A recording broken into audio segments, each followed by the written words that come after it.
Shalom, setiap orang yang menanti-nantikan saat teduh. Setiap kali kita mengadakan saat teduh ini, terasa seperti pertama kali mengadakannya. Selalu fresh anointing. Welcome into the presence of God. YouTube live yang sudah bersama dengan kita. Instagram segera menyusul. Saya bacakan dulu kesaksian-kesaksian indah yang sudah kami terima dari saat teduh yang lalu. Yang ini menyapa dengan shalom panjang. Shalom, Pastor Philip. Tanggal 12 September yang lalu, ketika saya mengikuti live streaming saat teduh, saya minta didoakan untuk sakit yang saya derita. Selama 2 minggu, sakit melingkar dari perut hingga punggung. Di akhir saat teduh, pastor mendapat penglihatan bahwa tampak ada 5 batu empedu yang diangkat. Dan saya beriman dalam nama Yesus, saya sembuh. Dan sampai saat ini, puji Tuhan, sakit itu hilang. Saya percaya mujizat masih ada, dan mujizat sudah terjadi. Terima kasih Tuhan Yesus. Terima kasih pastor dan semua tim doa GMS. Semoga kesaksian ini boleh menguatkan yang lain. Tuhan lebih besar dari segala penyakit dan masalah kita. Amin. Huruf besar semua. Amin memang. Ini dari Selin Suryajaya. Shalom Pastor Philip. Saya ingin berterima kasih dan bersaksi untuk doa kesembuhan yang pastor sampaikan pada saat teduh tanggal 12 September lalu. Saya sering mengalami inflamasi di bagian lutut dan sering pergi ke dokter untuk disedot cairannya. Saat mendengar doa Pastor Philip dengan hati yang gembira, saya imani. Walaupun saat itu kondisi kaki saya sedang kumat dan bengkak penuh dengan cairan. Hari saya harus disuntik untuk diambil cairan di sendi saya. Saya senang karena saya pikir ini adalah cara Tuhan untuk menyembuhkan saya dan menggenapi apa yang didoakan Pastor Philip. Saya sudah disuntik 5 kali dan anehnya cairannya tidak bisa diambil. Selama 10 tahun dokter ini tidak pernah gagal saat mengambil cairan dari lutut saya. Mau tidak mau saya pulang dengan kaki yang masih bengkak. Tapi tetap ada damai dalam hati saya. Keesokan harinya kaki saya kempis dengan sendirinya. Wow. Kegagalan saat pengambilan cairan di lutut saya saat itu tambah membuat saya yakin bahwa semua kesembuhan yang saya alami semata-mata karena anugerah dan kemurahan Tuhan. Terima kasih pastor sudah jadi alat dan saluran berkat Tuhan untuk Selin sekeluarga. God bless you. God bless you too Selin. So happy for you. Elisa Lee berikutnya. Terima kasih Tuhan Yesus, terima kasih Pastor Philip dan tim untuk doanya. Saya barusan ikuti saat teduh tanggal 19 kemarin, dan saat Pastor bilang yang sakit kelamin Tuhan sembuhkan, saya benar-benar kaget dan gak nyangka banget Tuhan peduli memperhatikan saya sampai hal sekecil apapun. Beberapa hari yang lalu daerah kelamin saya tiba-tiba merasa gatal dan perih. Sekarang sudah tidak gatal dan perih. Thank you Jesus, luar biasa Tuhan Yesus. Banyak kesaksian, setiap orang yang disembuhkan, yang ditolong oleh Tuhan. Kesaksian di welcome. Di saat teduh ini Anda bisa tuliskan di komen yang ada di YouTube. Dan sekalipun tidak semua bisa saya bacakan, tapi semua orang yang membacanya pasti akan dikuatkan. Ya, puji Tuhan. Kita segera bergabung Instagram, yang dari Instagram welcome. Everyone is important. I've been waiting for you. Kami sudah menunggu. Ini waktunya kita merindukan Tuhan lebih lagi. Mari siapkan hati. Ada gelombang Kristus di sini. Haleluya. Jiwaku merindukan Tuhan. Apa yang paling nikmat saat kita bersaat teduh? Yaitu kalau kita berdoa dan membaca firman bersama-sama dengan keluarga. Saya berharap Anda satu keluarga juga sama-sama sudah siap menerima firman Tuhan hari ini. Saya bacakan dulu kesaksian untuk menguatkan Anda sekalian, sehingga berkat Tuhan akan mengalir dengan limpah, bahkan di dalam rumah tangga setiap keluarga saat teduh tercinta. Saya bacakan ya. Herlianti memberi kesaksian begini. Sejak saat saya mulai ikut saat teduh bersama, saya merasakan mujizat Tuhan. Ketika pastor doakan orang yang asma dan infeksi saluran kantung kemih, saya imani. Dan tanpa sadar saya sering kambuh infeksi saluran kantung kemih. Ternyata setelah didoakan pastor, tidak pernah kambuh lagi. Saya percaya Tuhan Yesus sudah sembuhkan saya. Anak saya dulu, kalau dia batuk dan tidak cepat diberi obat, biasanya bisa sampai sesak nafas. Dokter pernah bilang itu asma. Namun sekarang asma itu sudah tidak kambuh lagi. Walaupun anak saya kena batuk, puji Tuhan Yesus, Dia sudah sembuhkan kami. Terima kasih Tuhan. Terima kasih Pastor Philip. Tuhan Yesus memberkati pelayanannya. Haleluya. Asma, batuk, sakit apapun yang ringan maupun berat, Dalam Kristus selalu ada harapan ya. Ibu Linda, saya didiagnosa positif COVID-19 di awal Juni 2021. Awalnya, saya tidak merasa gejala apa-apa. Ketika saya konsultasi dengan dokter penyakit dalam, tidak ditemukan tanda-tanda penyakit COVID-19 itu. Dan saturasi saya pun baik-baik saja. Namun rasa takut dan sakit serupa mah itu selalu muncul saat subuh. Sakit sekali rasanya, sampai-sampai saya kesulitan untuk bernafas. Suami saya yang berbeda kepercayaan mulai mendoakan saya dan meminta saya mempercayai keyakinannya. Namun saya menolaknya dan tetap teguh percaya bahwa Tuhan Yesuslah satu-satunya juru selamat. Suatu hari ketika saya menyaksikan saat teduh bersama, Pastor Philip Mantova bernubuat tentang seorang ibu yang minum obat penenang dan obat mah, ibu itu akan sembuh total.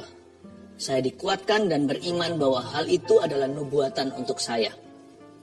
Semenjak hari itu, rasa sakit dan kekhawatiran berlebihan itu perlahan-lahan hilang.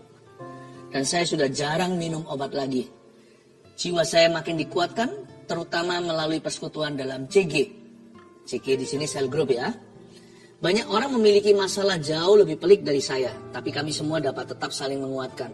Saya percaya hanya Tuhanlah andalan saya. Haleluya.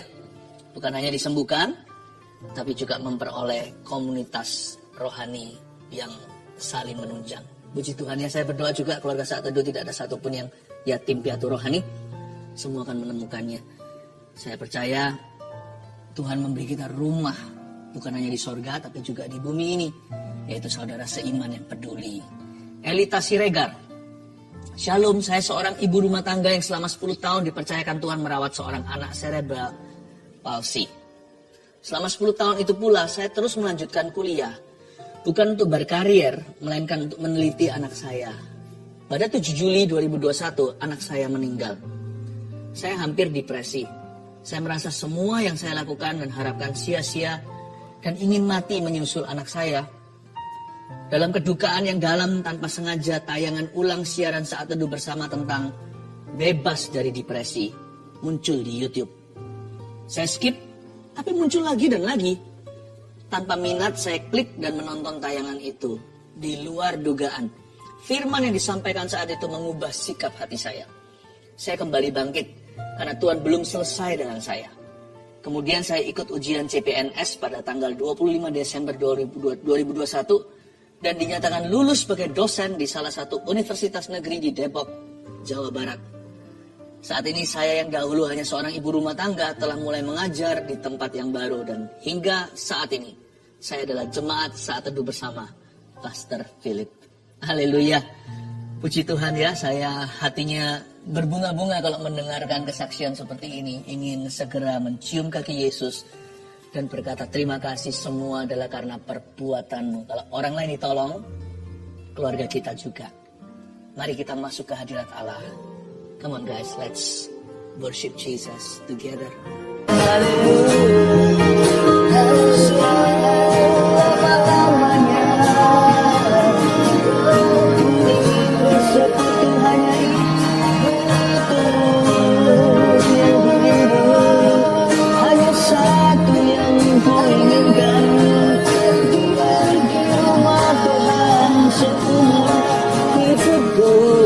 Menyaksikan kemurahan-Mu, indah hari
selalu bersekutu denganmu, menikmati hadiratmu. Biarkan rohmu tinggal dalam hidupku. Sungguh indah bersamamu, sungguh indah, sungguh indah bersamamu. Sungguh indah bersamamu selamanya. Sungguh indah waktu berlalu ketika kami bersamamu. Thank you Tuhan. It feels like forever being with you. And yet, namun demikian merasa cepat sekali waktu itu berlalu karena hati kami menikmati. Terima kasih Tuhan. Berikan hati, pasang antena-antena rohani supaya bisa menangkap gelombang Kristus yang ada di sini. Di setiap tempat juga nggak ada jarak, nggak ada perbedaan. Tuhan bekerja dengan nyata. Tuhan, hamba percaya, hamba RSVP dulu. Mujizat-mujizat yang terjadi karena kemurahan hati. Mujizat-Mu ya Tuhan karena kebajikan-Mu. Ya Tuhan, Kau akan curahkan atas umat-Mu yang sekarang menaruh harap pada Kristus, bukan pada manusia, bukan pada hamba. Sembunyikan hamba di balik salib Yesus. Dalam nama Yesus. Amin. Praise the Lord. Saya rasakan waktu cepat berlalu kalau kita bersama-sama dalam hadirat Allah. 1 jam terasa cepat. Saya welcome Anda untuk memakai saat teduh yang direkam ini untuk jadi saat teduh pribadimu, diulang-ulang tiap hari juga oke. Karena pasti ada hadirat Tuhan yang disimpan di sini ya. Kalau Anda belum subscribe, silakan subscribe di YouTube supaya selain notifikasi nanti Anda selalu diingatkan kalau ada saat teduh seperti ini, Anda juga terus bisa menikmati semua program-program yang kami sediakan. Pengumuman tanggal 25 September, yakni dari sekarang ini berarti 2 hari lagi, hitungan hari Jumat, mulai pukul 12 siang akan diupload di YouTube Youth kami, Youth yang saya gembalakan. Namanya, channel YouTube-nya namanya Army of God. Yes, Army of God. Ada satu program namanya Revival Story. Saya diinterview sama orang-orang muda, cerita-cerita kebangunan rohani sejak saya masa muda hingga kini. Jadi ada banyak intimate stories atau cerita-cerita yang sifatnya nggak ada di buku, yang belum pernah dipublikasikan. Nah, jadi karena anak-anak muda ini pinter ya, brilian. Jadi tanya-tanya, pertanyaan-pertanyaan itu memancing-mancing. Nanti di dalam YouTube yang ada ini, anak-anak muda ini, ada juga nanti program-program berikutnya namanya Before 30 Mentoring. Saya umumkan nanti selanjutnya ya, waktu sudah mendekati. Silakan Anda bisa saksikan, sekalipun bukan anak muda, cerita-cerita gini relevan segala usia, karena bicara tentang berapi-api kebangunan rohani revival dari Yesus. Hari ini, kita ambil Alkitab dan catatan, saya ingin bicara kepada Anda tentang Tanah Perjanjian. Saya kasih judul Tanah Perjanjian versi kita. Abraham sudah mati. Kita anak-anak iman. Kita anak-anak Abraham. Saya sengaja tidak memberikan PowerPoint 1, 2, 3 seperti biasanya. Karena Roh Kudus betul-betul seolah-olah Roh Kudus langsung beritahu kepada saya, nanti setiap orang akan dapat sesuatu yang berbeda. Makanya itu pasang antena. Bukan hanya kuping telinga, tapi juga hati terutama. Karena Anda akan mendapatkan butir-butir yang berbeda dengan orang yang mendengarkan bersama dengan Anda, bahkan di sebelah Anda. Dan ini semuanya merupakan tuntunan ilahi. Saya melihat prosesi Abraham masuk ke Tanah Perjanjian waktu dia masih sendirian. Dia masih belum jadi bapak bangsa-bangsa, sekalipun Tuhan sudah menjanjikannya. Dan saya lihat bagaimana proses Tuhan. Dan apa saja yang Tuhan instruksikan pada dia, dan bagaimana tuntunan ilahi saat itu. Semoga lewat cerita ini dan penjelasan yang saya berikan dengan pertolongan Tuhan, Anda dan saya akan mengalami penggenapan janji hari-hari ini. Mata kita harus fokus pada janji Kristus, bukan pada problema. Hanya demikian kita akan mengalami penggenapan. Lawan kata penggenapan itu keluhan, yang mengeluh melulu tidak akan melihat janji itu penuh. Tapi kalau hati kita itu beriman pada Tuhan, sesuatu akan terjadi. Ya. Kejadian pasal 13 ayat 14 sampai 18 saya bacakan dulu seluruh. Setelah Lot berpisah daripada Abram, waktu itu namanya masih Abram. Berfirmanlah Tuhan kepada Abram, pandanglah sekelilingmu dan lihatlah dari tempat engkau berdiri. Lihatlah dari tempat engkau berdiri itu ke timur dan barat, utara dan selatan. Sebab seluruh negeri yang kau lihat itu akan kuberikan padamu dan kepada keturunanmu untuk selama-lamanya. Dan aku akan menjadikan keturunanmu seperti debu tanah banyaknya. Sehingga jika seandainya ada yang dapat menghitung debu tanah, keturunanmu pun akan dapat dihitung juga. Bersiaplah, jalanilah negeri itu menurut panjang dan lebarnya, sebab kepadamu lah akan kuberikan negeri itu. Sesudah itu Abram memindahkan kemahnya dan menetap di dekat pohon-pohon terbanting di Mamre, dekat Hebron. Lalu didirikannya lah mesbah di situ bagi Tuhan. Nama aja masih Abram, belum diganti namanya menjadi Bapak segala bangsa. Beda kalau bahasa Indonesia Abram dan Abraham, tapi itu bedanya langit bumi. Yang satu artinya biasa itu Abram. Abraham artinya Bapak bangsa-bangsa. Nama belum berubah, anak satu pun belum punya. Tuhan sudah bilang, hitunglah keturunanmu seperti di langit ada bintang, di tepi pantai ada pasir. Kita lihat bagaimana Abraham menanggapi janji, gimana dia masuk dalam penggenapan janji. Tuhan kasih instruksi apa saja, bagaimana prosesinya. Hal pertama, sebelum Tuhan genapi apa-apa, harus ada delete, harus ada deletion, atau harus ada sesuatu yang dihapus dan dibuang. Seperti tekan tombol itu, kalau di handphone kita, atau di laptop, delete, yang artinya delete, artinya hapus. Setelah Lot berpisah, ayat 14. Setelah Lot berpisah daripada Tuhan, baru saya tambahin, berfirmanlah Tuhan kepada Abram. Inilah masa-masa shifting terjadi pergeseran ilahi. Jadi please hati jangan frustrasi. Kalau Anda mengalami sesuatu yang tidak nyaman, tanya dulu sama Tuhan, apakah ini kehendak Tuhan. Kalau ada kesalahan Anda sendiri, koreksi, evaluasi. Apa yang bisa dirubah. Namanya orang hidup kan harus improve selalu. Tapi kalau memang Tuhan yang mengerjakan sesuatu yang tidak nyaman dalam diri Anda, sekalipun itu berarti Anda harus kehilangan sesuatu, atau harus mengalami detoks ilahi, atau ada sesuatu yang harus dipangkas dari hidupmu, jangan frustrasi. Please jangan hatimu putus asa.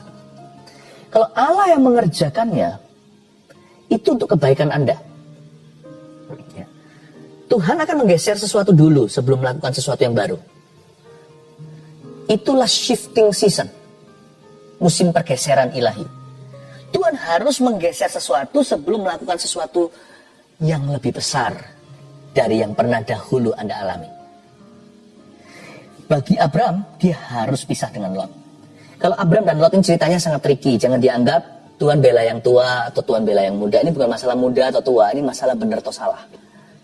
Tuhan buang apa yang salah dari hidupmu, apa yang error. Sekalipun kadang-kadang waktu memangkas, kayak orang operasi kan, pasti ada darah segar yang keluar, bukan darah kotor saja. Pasti ada daging yang tercuil juga. Kadang-kadang pada waktu pemangkasan Allah, semulus apapun juga, pasti ada sesuatu yang turut terbuang, yang innocent atau yang gak bersalah sifatnya. Gak apa-apa, worth it. Kalau itu Tuhan yang operasi, pasti demi supaya sembuh. Nggak apa-apa kalau kita merugi waktu, atau merugi hubungan, atau terjadi setback seperti jam itu diputar lagi ke belakang. Ya seperti kalau sekarang kita contohnya yang tinggal di Indonesia bagian barat pergi ke Indonesia bagian timur gitu, wah langsung jam maju 1-2 jam, tergantung sejauh apa timurnya. Waktu kita kembali lagi ke kota asal kita, kalau di Indonesia bagian barat, kita harus set ulang jamnya mundur ke belakang. Kayak seolah-olah rewind lagi. It's okay.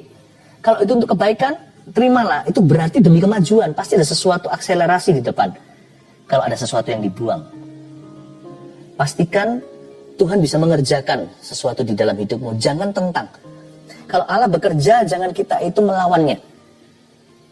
Mungkin kita nggak suka. Seperti sunat hati, contohnya kulit katan dibuang. Itu tujuannya kan ada. Supaya demi kesehatan. Pasti ada sesuatu yang Tuhan lakukan di dalam dirimu yang baru kemudian hari. Jangan nilai harimu, jangan nilai dirimu dengan hari ini apa yang terjadi. Jangan kecewa dengan Tuhan. Tetap mata tertuju pada Kristus. Sesuatu akan terjadi di hidupmu, saya nubuatkan.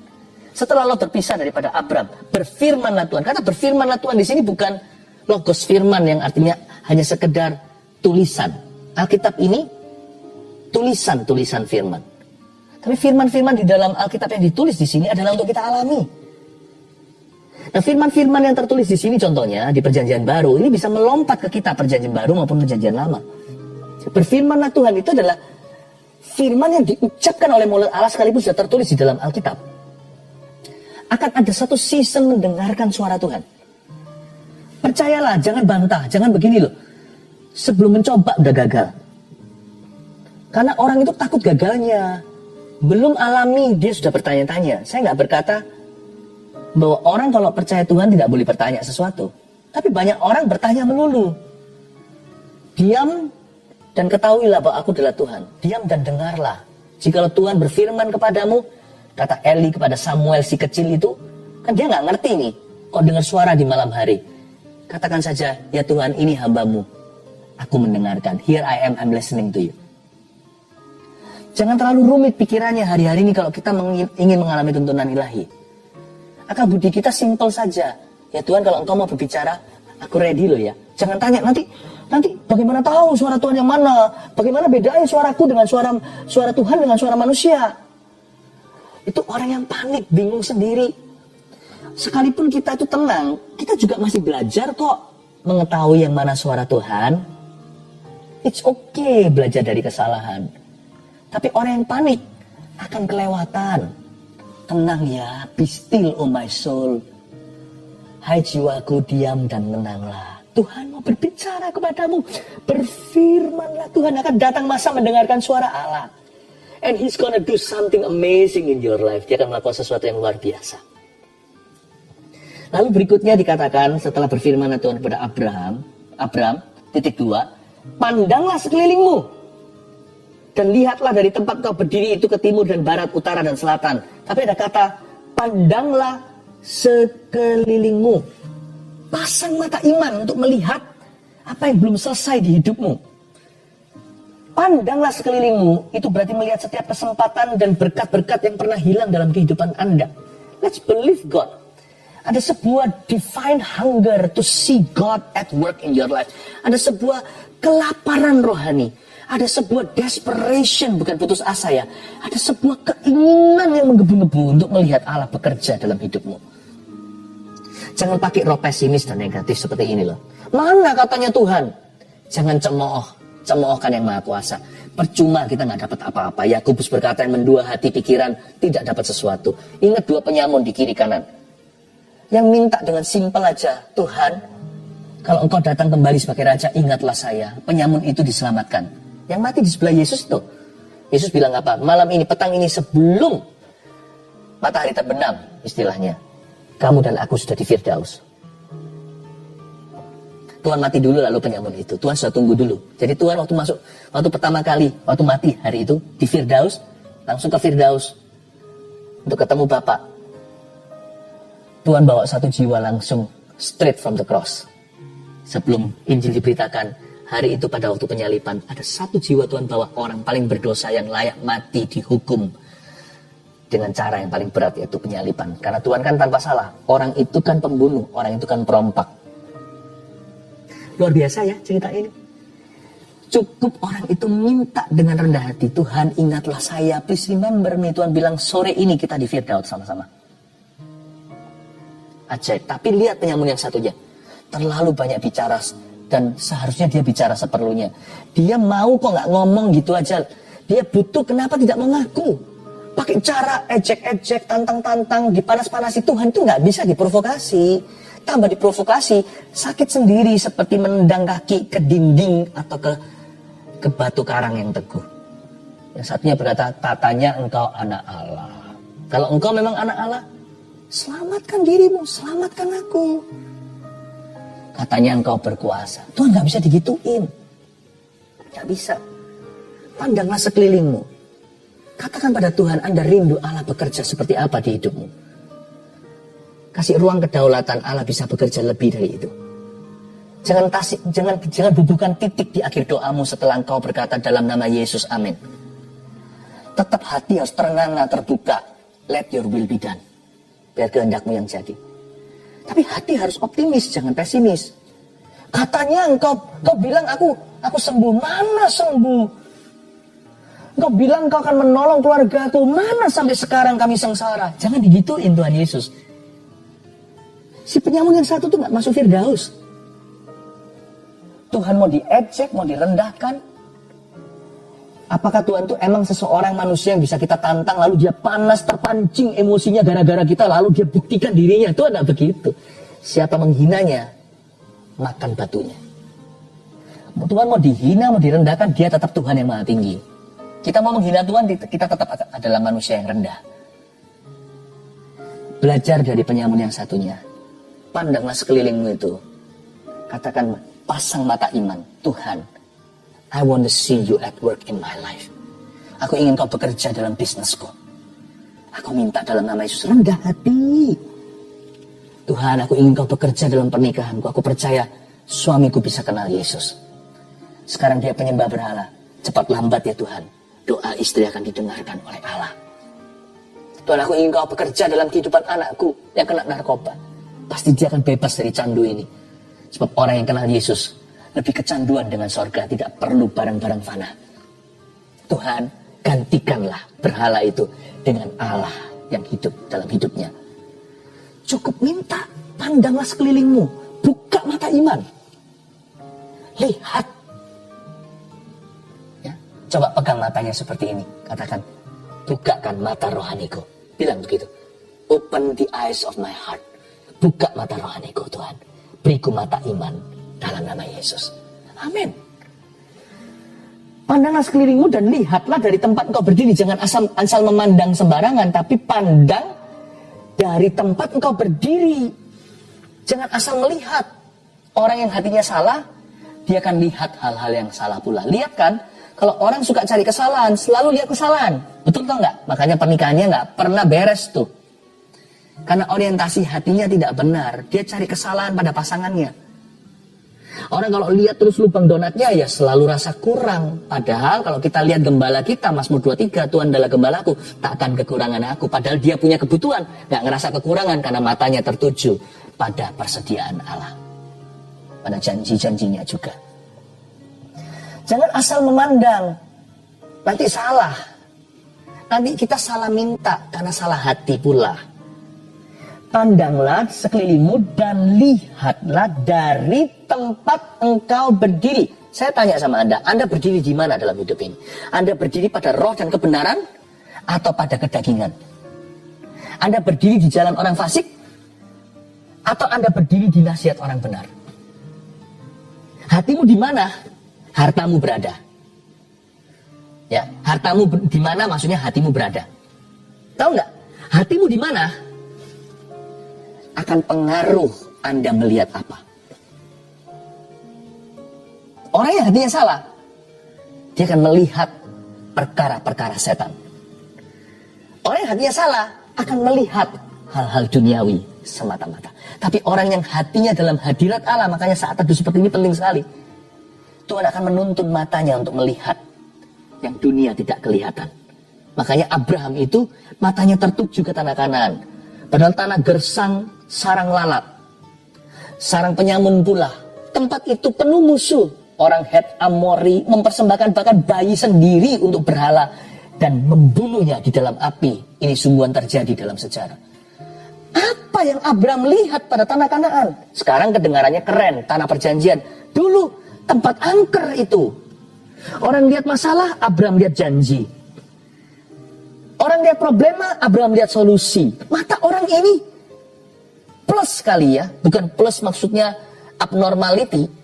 Tapi dia ada salib di mata dan bola matanya itu. Orang lain lihat lubang, dia lihat donatnya. Kok bisa ya? Orang lain lihat kesalahan, dia lihat potensi.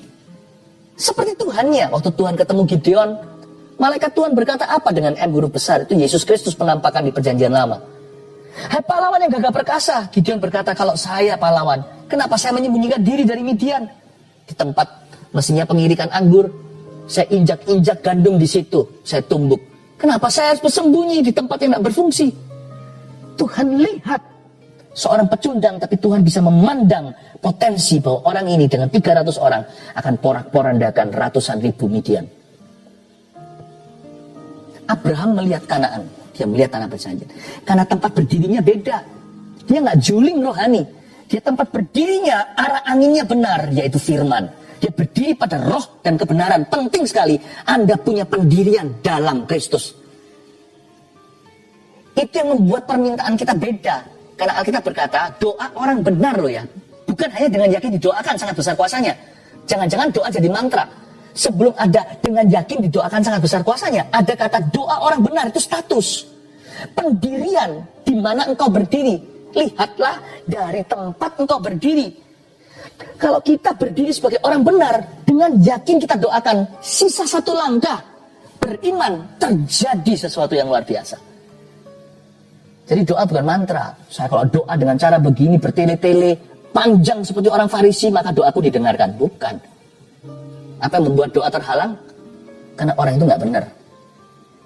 Bukan berarti kita suci dulu. Tapi hati kita harus surrender ke Kristus. Karena Tuhan tidak bisa dimanipulasi. I love this. Tuhan berkata, hey Abraham, pandanglah sekelilingmu. Kamu lihat apa? Kamu harus lihat yang aku lihat. Lihatlah dari tempat engkau berdiri. Where do you stand in my presence? Di mana kau berdiri di hadapanku? Lalu disuruh lihat ke timur, barat, utara, selatan. Suruh pasang mata iman. Dan pendiriannya haruslah Tuhan. Ya kan? Kita lihat ayat 15. Sebab seluruh negeri yang kau lihat itu akan kuberikan kepadamu. Dan kepada keturunanmu untuk selama-lamanya. Betapa indahnya. Di ayat 15, Abraham finally could see. Abraham melihat yang Tuhan lihat di perjanjian lama. Kau lihat enggak? Ke timur, barat, utara, selatan. Negeri yang kau lihat itu akan kuberikan padamu. Abraham dapat double visions. Pertama, dia lihat tanah Kanaan menjadi milik pusakanya. Dua, dia lihat bahwa keturunannya akan menduduki itu. Padahal anak pun belum ada satu. Abraham bisa percaya, negeri yang kau lihat itu sarang lalat, tapi dia bisa melihat Yerusalem hari ini. Dia bisa melihat Israel, dia bisa melihat Mesias dari keturunannya nanti. Seluruh bumi akan memperoleh berkat. Semua bangsa-bangsa karena keturunan Abraham dengan K huruf besar. Bukan keturunan-keturunan kecil, tapi keturunan dengan K huruf besar, itulah Yesus Kristus. Can't you see what I'm seeing? Abraham melihat into the future. Mata imannya membawa dia jauh ke depan. Melampaui kemandulannya. Melampaui bahkan menembus apa yang nampak di mata Kanaan yang sampah. Dia bisa melihat negeri yang indah yang telah diberikan Tuhan. Timur, barat, utara, selatan kepada keturunannya. Saya merinding baca ini. Inilah tanah perjanjian. Ya Abraham, sekarang terapkan di hidupmu tanah perjanjianmu, tanah perjanjian versimu dan versiku. Dan aku akan menjadikan keturunanmu seperti debu tanah banyaknya. Wow, anak pun belum satu. Usia sudah hampir cepek nih. Sehingga jika seandainya ada yang dapat menghitung debu tanah, keturunanmu pun akan dapat dihitung juga. Bersiaplah. Ayat 17 ini requires actions. Membutuhkan sebuah tindakan. Bersiaplah. Nggak bisa beriman saja. Bersiaplah, iman tanpa tindakan adalah mati. Bersiaplah, jalanilah negeri itu menurut panjang dan lebarnya, sebab kepadamu lah akan kuberikan negeri itu. Abraham disuruh masuk ke dalam tanah Kanaan. Dia disuruh bersiap-siap mengambil langkah iman.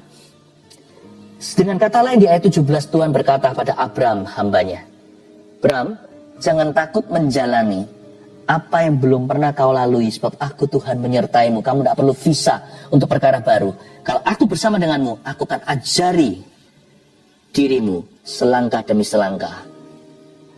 Kadang-kadang lamban, tapi pasti. Semua indah pada waktunya. Bersiaplah Abraham, jalani negeri itu menurut panjang dan lebarnya. Abraham bahkan nggak tahu ukurannya, panjangnya berapa, lebarnya berapa. Kita beli rumah aja tahu kok size-nya berapa. Ini 1000 meter persegi, ya kan? 50 kali 20. Dia nggak tahu panjang lebarnya berapa ukurannya. Tapi dia percaya sama Tuhannya. Jalani negeri itu. Sekalipun kamu nggak pernah ke situ, akulah visamu.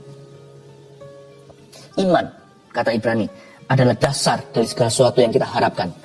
Bukti dari segala sesuatu yang belum kita lihat. Kalau kita bisa lihat Tuhan sekarang, kita sudah lihat apa yang akan terjadi di hidup kita nanti. Sekalipun saya nggak tahu segala sesuatu loh ya. Saya nggak tahu setiap partikel-partikel hidupku. Namun kalau aku punya Yesus, dia cukup bagiku. Dia maha tahu, dia tahu masa depanku. Saya tidak tahu masa depan saya, tapi saya tahu dia yang tahu masa depanku.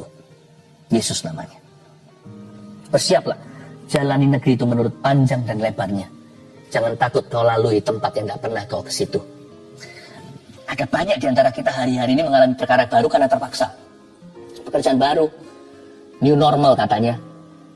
Atau berbagai macam cara, jangankan pekerjaan, pelayanan pun ada mengalami evolusi-evolusi yang luar biasa. Tenang saudara-saudara. Tuhan yang sama membawamu di season-season yang lalu, musim-musim yang lalu hingga hari itu sebelum pandemi. Tuhan akan membawa Anda di season ini. Lanjutkan aja perjanjianmu dengan Tuhan. Tanah perjanjian kan? Kita punya covenant dengan Tuhan Yesus.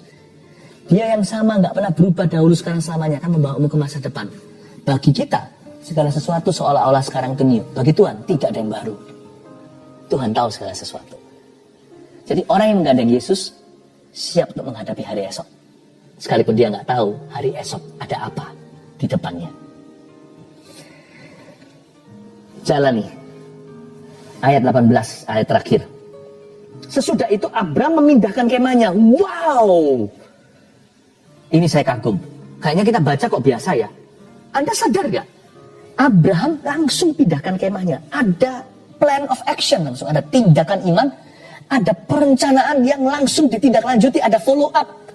Banyak orang kan hanya janji-janji melulu. Atau beriman-iman doang. Abraham itu melakukan. Makanya dia disebut bapak iman. Yang membuat beda adalah, apakah sebelum Abraham belum ada orang yang percaya? Ada. Tapi lip service saja. Abraham ini satu-satunya yang langsung engkang. Sesudah itu Abram memindahkan kemahnya dan menetap di dekat pohon-pohon terbanting di Mamre, dekat Hebron. Lalu didirikannya lah mezbah di situ bagi Tuhan. Di ayat 18 ini sendiri ada 3 poin yang luar biasa sebenarnya. Dia memindahkan kemahnya. Berarti Abram tahu bahwa tidak akan terjadi apa-apa, tidak akan terjadi sesuatu sampai dia sungguh-sungguh melangkah dengan iman. Your first step determines your success. Langkah pertamamu akan menentukan sukses kemudian. Langkah pertama itu sangat menentukan. Makanya jangan salah-salah. Harus mantap melangkah. Karena kita tidak tahu segala sesuatu. Apalagi karena kita tidak tahu segala perkara. Harus mantap melangkah. Bukannya justru sebaliknya, Pastor Philip. Kalau saya tidak tahu semuanya kan saya ragu-ragu melangkah. Waktu saya membuat langkah, mengambil langkah ke satu. Atau langkah pertama. Salah. Justru karena kita tidak tahu segala sesuatu di depan kita. Kalau melangkah itu sekalipun kita nggak yakin 100%, iya enggak, kan saya nggak dengar tuh. Kan saya, mungkin Anda berkata, kan saya tidak mendengar Tuhan secara audible seperti mendengarkan suara manusia langsung hari ini. Asal hatimu benar, asal Anda tidak melanggar firman Tuhan. Kalau itu di dalam satu perikop, keputusan-keputusan yang harus dipertimbangkan matang-matang, namun Anda harus mengambil kesimpulan dan juga membuat keputusan. Melangkahlah dengan pasti, percaya Tuhan beserta. Kalau ada kurang pas di mana, Allah kita itu sanggup bekerja dalam segala perkara untuk menuntun kita. Bukankah Roh Kudus itu memimpin kita dalam segala kebenaran, bukan hanya kebenaran yang mutlak seperti firman Tuhan. Tapi kalau ada sedikit yang rasanya kurang pas, padahal kita sudah berusaha untuk tahu, Roh Kudus itu bisa setir kita kembali ke jalan utama. Saya kagum dengan Abram. Dia langsung memindahkan kemahnya. Dia pindahkan kemahnya itu perlu satu tindakan nyata. Pasang, pindah barang. Ada before and after, sebelum dan sesudah. Ada langkah untuk sungguh-sungguh dibuat ke situ. Ada harga yang dibayarnya. Lalu Abram memilih satu lokasi. Saya ajak Anda untuk melihat bagaimana kita menentukan, bagaimana keputusan kita bisa strategis secara rohani. Abram bukan hanya memindahkan kemahnya, dia menetap di dekat pohon-pohon terbanting di Mamre dekat Hebron. pohon-pohon terbantin di Mamre ini, pohon terbantin itu oak tree, O-A-K, O-A-K, oak. Oak tree itu terkenal kokoh dan tahan daya, tahan lama, tahan uji waktu dan juga cuaca. Seperti kalau Indonesia itu jati gitu ya, kalau rumah-rumah lama gitu banyak dari jati kan sampai berdiri sampai hari ini, nggak rayapan segala. Karena kan dibanggakan berat, bukan kayu-kayuan. Oak tree dia taruh kemahnya di tempat yang tahan lama. Dia taruh di tempat yang tahan uji, karena itu ini adalah suatu pesan profetik. Secara fisik bahkan Abraham pintar. Dia nggak mau bangun sesuatu yang sifatnya rapuh, dia mau bangun sesuatu yang kekal. Dia mau taruh rumahnya di atas fondasi yang teguh, bukan pasiran yang nanti kalau kena banjir, longsor. Tapi di atas batu karang. Dia tak pakai bahan-bahan yang mantap, bahan-bahan yang tetap. Bahan-bahan yang gak gampang erosi, bahan-bahan yang tidak mudah rayapan, tidak mudah karatan. Dia pilih kayu itu yang betul-betul kokoh seperti oak tree. Demikian pula jati. Abraham secara fisik, dia memikirkan bukan hanya kesenangan sesaat. Dia pikirkan bahwa apa yang dia lakukan setiap langkahnya harus kuat. Iman kita juga jangan asal-asalan atau sementara. Harus tahan uji waktu, tahan ujian, tahan godaan. Tanah perjanjian itu bukan sekali dapat satu janji, sudah kelar. Tanah perjanjian adalah perjanjian dengan Tuhan. Di mana kita masuk dari satu penggenapan janji kepada penggenapan janji berikutnya. Selalu miliki marathon mindedness. Pikiran kita itu maraton, bukan sprint 100 meter lari sekencang-kencangnya, lalu ngos-ngosan, lalu nggak bisa berkutik lagi. Lalu pingsan di lapangan. No. Hidup kita ini, selama kita diizinkan hidup, kita harus terus berlari tanpa lesu, berjalan tidak pingsan. Pastikan imanmu itu panjang sabar. Kalau seketika belum dapat berkat seketika, atau belum mendapatkan jawaban yang instan, tetap beriman pada Tuhan. Tanah perjanjian itu komitmen jangka panjang. Abraham masuk, belum the end of the story. Masih ada Ishak, masih ada Yakub.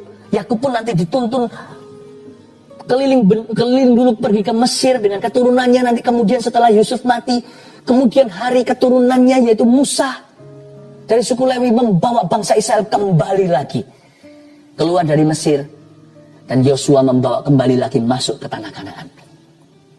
Perjalanan panjang sejarahmu dengan Tuhan. Iman harus sabar, iman harus tahan uji, tahan godaan. Dan apapun yang Anda bangun, pastikan nilainya ada nilai kekal di dalamnya. Apapun yang Anda bangun, hidupmu harus dibangun di atas bahan-bahan yang teruji, seperti firman, seperti kasih, buah-buah roh, kesetiaan, kejujuran, kerajinan, hal-hal yang tidak bisa dimakan oleh ngengat. Karirmu harus di atas fondasi yang teguh. Makanya orang berdoa dulu. Pernikahan Anda dibangun di atas dasar sesuatu yang tidak bisa ditentang oleh setan, tidak bisa disangkal oleh orang, kekudusan. Pernikahan kudus didoakan.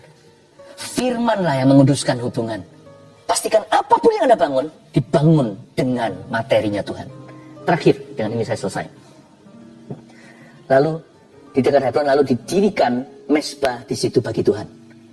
Terakhirnya ini endingnya, what a beautiful conclusion. Konklusi yang indah. Dari sini kita lihat kenapa Abraham itu bapak iman. Saya mau memberikan dalam cerita ini, saya ingin menyebut bapak Abraham bukan hanya bapak iman, tapi bapak kasih. Karena iman bekerja melalui kasih. Abraham itu hatinya begini karena dia mengasihi Tuhannya lebih dari segala berkat yang dia terima. Hatinya kayak Musa. Musa itu ditawari sama Tuhan, kamu ke Kanaan merebut tanah perjanjian. Nanti ya yang memimpin bangsa ini malaikat. Pokoknya yang penting kan aku genapi janji. Mereka dapat yang mereka inginkan, yang mereka dambakan. Musa berkata no. Kalau bukan engkau yang sertai. Musa meminta penyertaan di padang gurun, ingat itu? Ketika Musa berkata, tunjukkan kemuliaanmu. Musa berkata, kalau bukan engkau sendiri yang memimpin kami. Mau 1001 malaikatmu kita tidak mau. Saya tidak mau. Hadiratmu yang kuinginkan, bukan berkat-berkatnya. Tanah perjanjian itu yang indah bukan tanahnya. Bukan janji-janji Allah berupa berkat materi apalagi.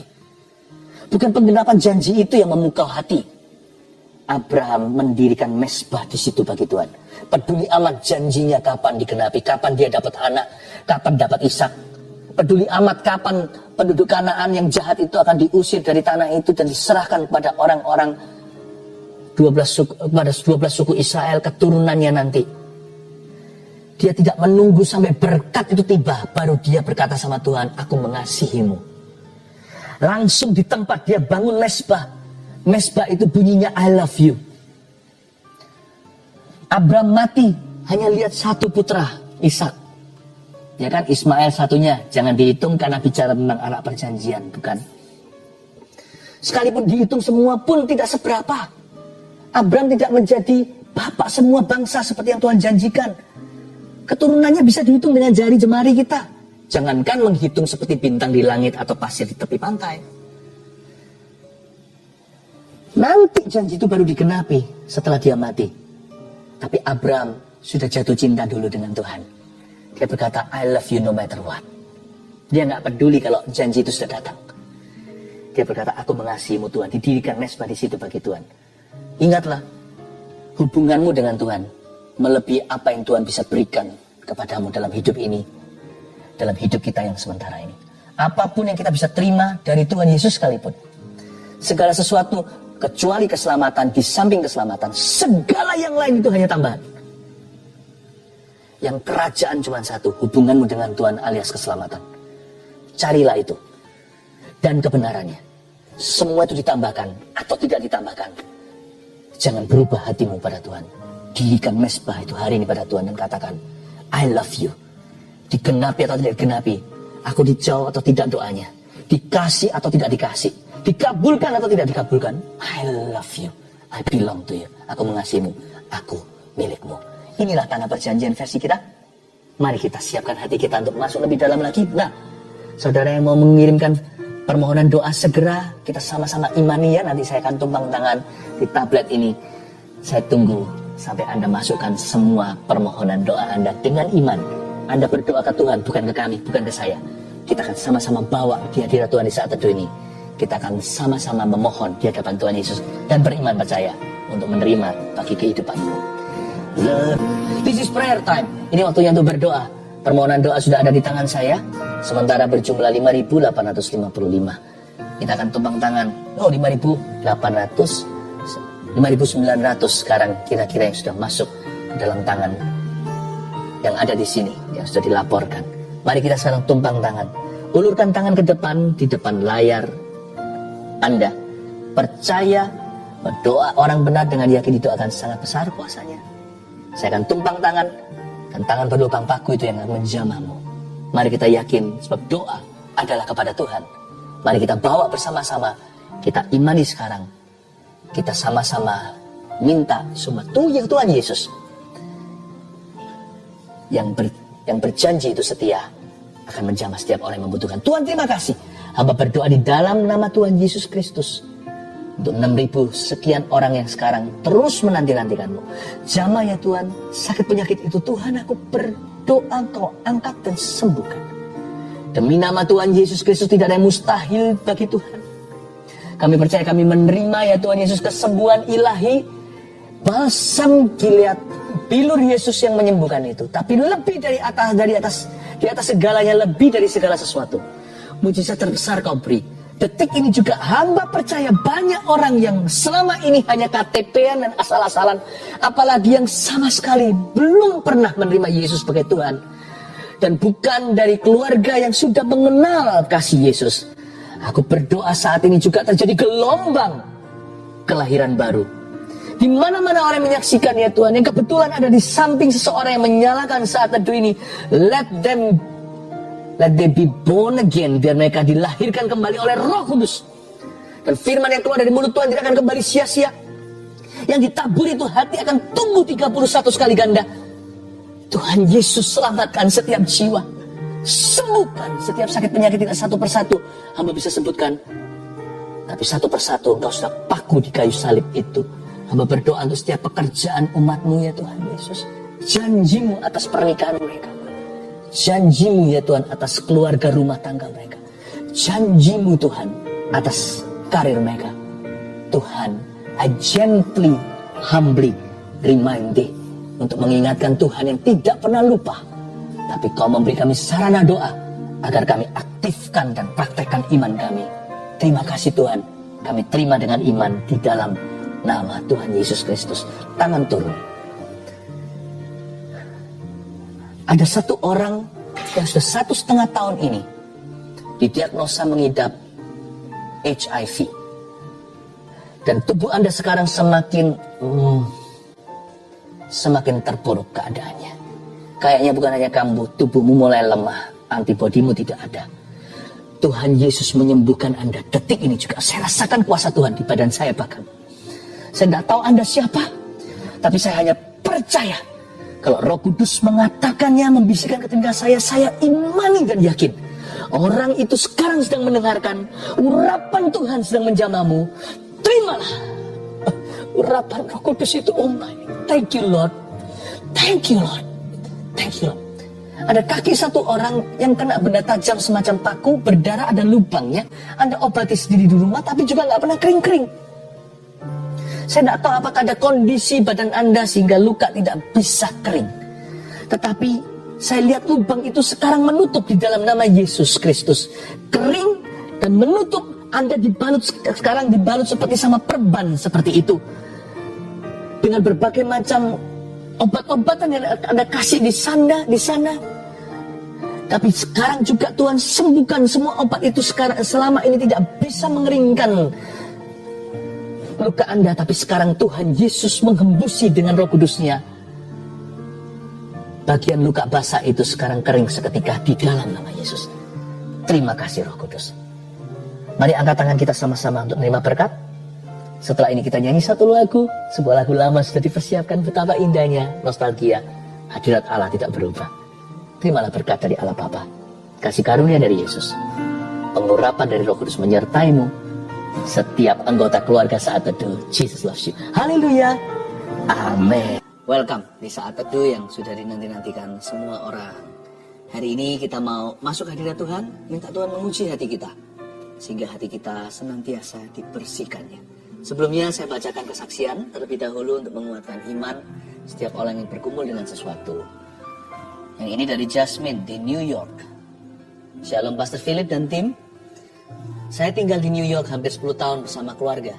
Di sini saya pelajar dan mengambil sekolah kedokteran. 2 tahun terakhir ini adalah masa yang sangat sulit untuk saya karena nilai ujian screening untuk masuk sekolah kurang baik. Dari aplikasi sekian banyak, dari apply sekian banyak sekolah, saya tidak dapat interview. Saya merasa lelah dan mau menyerah untuk menjadi dokter. Tapi Tuhan Yesus kita sangat baik dan selalu tepat waktu di dalam bekerja. Di salah satu saat teduh Pastor Philip di awal tahun ini, saya dengar bahwa ada anak yang akan masuk sekolah kedokteran. Pastor Philip bilang untuk coba lagi dan jangan menyerah. Pastor juga bilang, selamat, Anda akan menjadi dokter. Di saat itu hati saya tergerak untuk berdoa dan meminta, serta mengimani bahwa itu juga rencana Tuhan Yesus untuk saya. Singkat cerita, saya sudah diinterview dan diterima di sekolah kedokteran di Amerika 1 bulan yang lalu dengan beasiswa yang cukup besar. Lalu ada lambang smile-nya. Tuhan Yesus sungguh sangat baik, bisa menyampaikan isi hatinya lewat Pastor Philip. Terima kasih Pastor dan tim GMS. Semoga kesaksian ini bisa menguatkan para pelajar yang mau merintis karirnya. Tuhan Yesus selalu punya rencana yang baik dan Dia selalu tepat waktu. Amin. Senang ya? Nah, nanti kalau saya jadi dokter, gak boleh lupa sama Tuhan. Selalu lakukan kehendak Tuhan melalui profesi Anda. Elizabeth, bulan Desember saya mengaminkan apa yang saya dengar dari Pastor Philip tentang tiroid yang disembuhkan oleh Tuhan Yesus.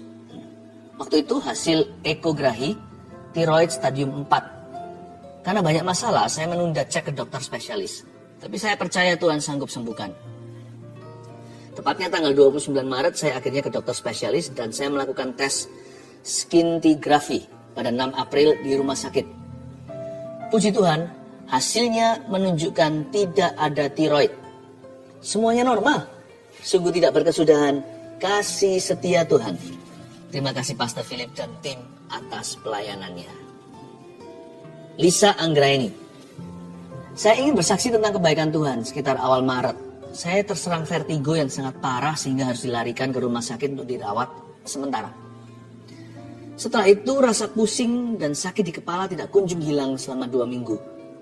Saat mendengarkan Saat Teduh tanggal 13 Maret 2021, Pastor Philip mendoakan agar penyakit vertigo beserta semua gejalanya dipatahkan dan disembuhkan dalam nama Yesus. Saya imani itu untuk saya. Seketika itu juga rasa pusing dan tidak enak di kepala saya hilang seketika. Saya bersyukur tidak pernah kambuh lagi hingga hari ini. Tuhan itu baik. Terima kasih atas pelayanan pastor beserta seluruh tim. Puji Tuhan, banyak orang mengalami mujizat. Mari kita doakan hari ini giliran Anda yang menanti-nantikannya. Tapi sebelumnya, mari bawa hati kita, biar Tuhan selidiki, biar Tuhan murnikan, dan biar Tuhan menjamahnya. Haleluya. Pohon zaitun itu perlu waktu untuk bertumbuh, nggak bisa langsung dipetik buahnya. Tapi kalau sudah bertumbuh, dia bisa lama. Pohon ini bisa sampai ratusan atau ribuan tahun. Pohon zaitun ini nggak main-main. Pohon zaitun ini adalah pohon yang bisa memberikan hasil yang sangat-sangat menguntungkan nantinya setelah tahunan. Bahkan kadang-kadang bisa 40 tahun baru dia menghasilkan buah-buah yang maksimal, minyak-minyak yang paling murni. Anak kan juga begitu kan? Waktu masih kecil dia merepotkan. Tapi kalau Anda tekun mendidik dia dalam takut akan Tuhan, dalam hikmat-hikmat dan doa, anak itu nanti bertumbuh besar. Tunggu dia nanti. Ketika dia mulai dewasa 20, 30, 40, semakin matang, semakin murni. Dari dulunya merepotkan, nanti akan membuat hidup Anda ringan.